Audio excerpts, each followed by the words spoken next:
Way back when I was just a little bitty boy living in a box under the stairs in the corner of the basement of the house half a block down the street from Jerry's bait shop. You know the place.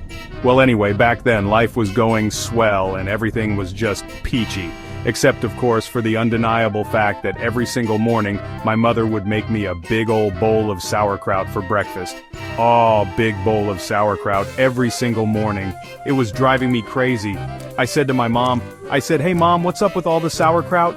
And my dear sweet mother, she just looked at me like a cow looks at an oncoming train, and she leaned right down next to me, and she said, "It's good for you." And then she tied me to the wall and stuck a funnel in my mouth and force-fed me nothing but sauerkraut until I was 26.5 years old. That's when I swore that someday, I would get out of that basement and travel to a magical, faraway place where the sun is always shining and the air smells like warm root beer, and the towels are oh so fluffy, where the Shriners and the lepers play their ukuleles all day long and anyone on the street will gladly shave your back for a nickel. Wacka wacka doo-doo, yeah. Well, let me tell you people, it wasn't long at all before my dream came true. Because the very next day, a local radio station had this contest to see who could correctly guess the number of molecules in Leonard Nimoy's butt. I was off by 3, but I still won the grand prize. That's right, a first-class one-way ticket to Albuquerque. Oh yeah. You know, I'd never been on a real airplane before, and I gotta tell you, it was really great, except that I had to sit between 2 large Albanian women with excruciatingly severe body odor, and the little kid in back of me kept throwing up the whole time. The flight attendants ran out of Dr. Pepper and salted peanuts, and the in-flight movie was Biodome with Pauly Shore, and oh yeah, 3 of the airplane engines burned out, and we went into a tailspin and crashed into a hillside, and the plane exploded in a giant fireball and everybody died.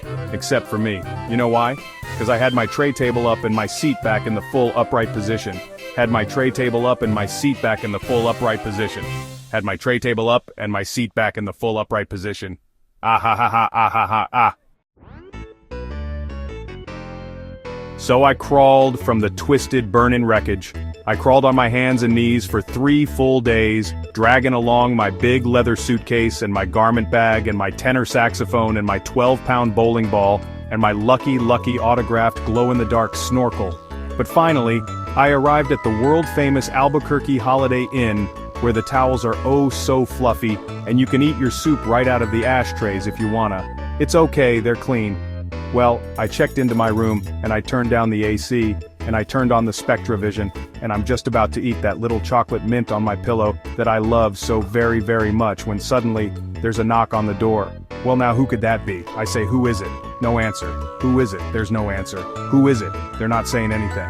So finally I go over and I open the door, and just as I suspected, it's some big fat hermaphrodite with a flock of seagulls haircut and only one nostril. Oh man, I hate it when I'm right. So anyway, he bursts into my room and he grabs my lucky snorkel, and I'm like, hey, you can't have that, that snorkel's been just like a snorkel to me. And he's like, tough. And I'm like, give it. And he's like, make me. And I'm like, "K." So I grabbed his leg and he grabbed my esophagus and I bit off his ear and he chewed off my eyebrows, and I took out his appendix and he gave me a colonic irrigation. Yes indeed, you better believe it. And somehow in the middle of it all, the phone got knocked off the hook, and 20 seconds later, I heard a familiar voice. And you know what it said? I'll tell you what it said. It said, if you'd like to make a call, please hang up and try again. If you need help, hang up and then dial your operator. If you'd like to make a call, please hang up and try again. If you need help, hang up and then dial your operator. In Albuquerque. Well, to cut a long story short, he got away with my snorkel. But I made a solemn vow right then and there that I would not rest. I would not sleep for an instant until the one-nostriled man was brought to justice. But first, I decided to buy some donuts. So I got in my car and I drove over to the donut shop, and I walked on up to the guy behind the counter and he says, "Yeah, what do you want?" I said, "You got any glazed donuts?" He said, "No, we're out of glazed donuts." I said, "Well, you got any jelly donuts?" He said, "No, we're out of jelly donuts." I said, "You got any Bavarian cream-filled donuts?" He said, "No, we're out of Bavarian cream-filled donuts." I said, "You got any cinnamon rolls?" He said, "No, we're out of cinnamon rolls." I said, "You got any apple fritters?" He said, "No, we're out of apple fritters." I said, "You got any bear claws?" He said, "Wait a minute, I'll go check. No, we're out of bear claws." I said, "Well, in that case, what do you have?" He says, "All I got right now is this box of 12 starving crazed weasels." I said, "Okay, I'll take that." So he hands me the box and I open up the lid, and the weasels jump out, and they immediately latch onto my face and start biting me all over. Oh man, they were just going nuts. They were tearing me apart. You know, I think it was just about that time that a little ditty started going through my head.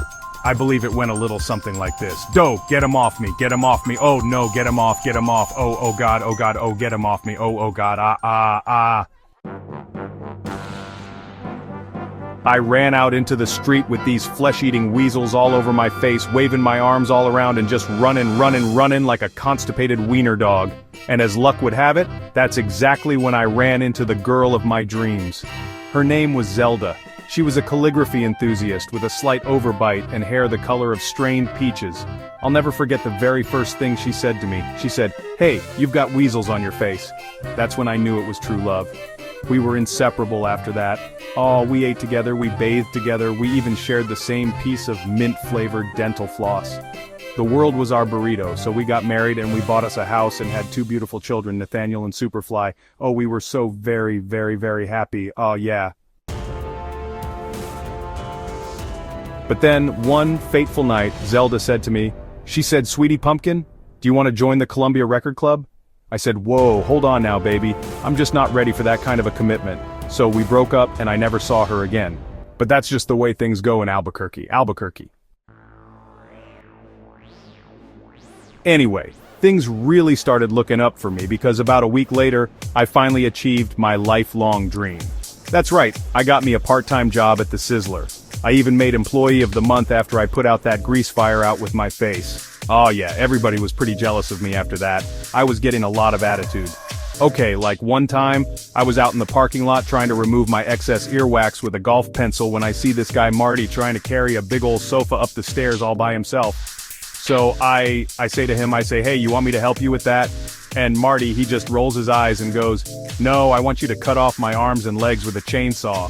So I did, and then he gets all indignant on me. He's like, "Hey man, I was just being sarcastic."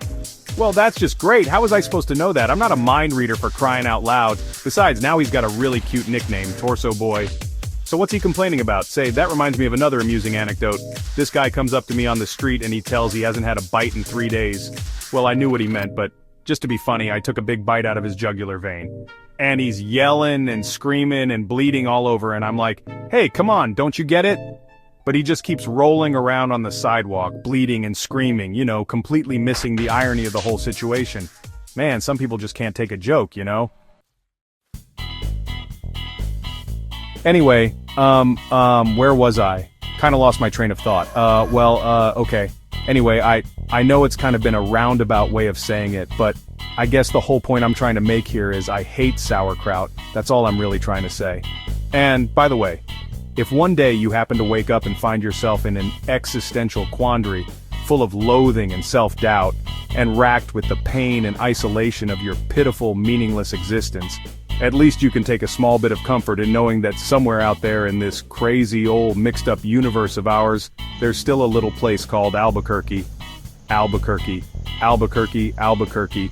Albuquerque, Albuquerque, Albuquerque, Albuquerque, Albuquerque, Albuquerque. I said AALLBBUU, Quirky, Quirky. Albuquerque, Albuquerque, Albuquerque, Albuquerque, Albuquerque, Albuquerque, Albuquerque, Albuquerque, Albuquerque, Albuquerque, Albuquerque, Albuquerque, Albuquerque, Albuquerque, Albuquerque, Albuquerque.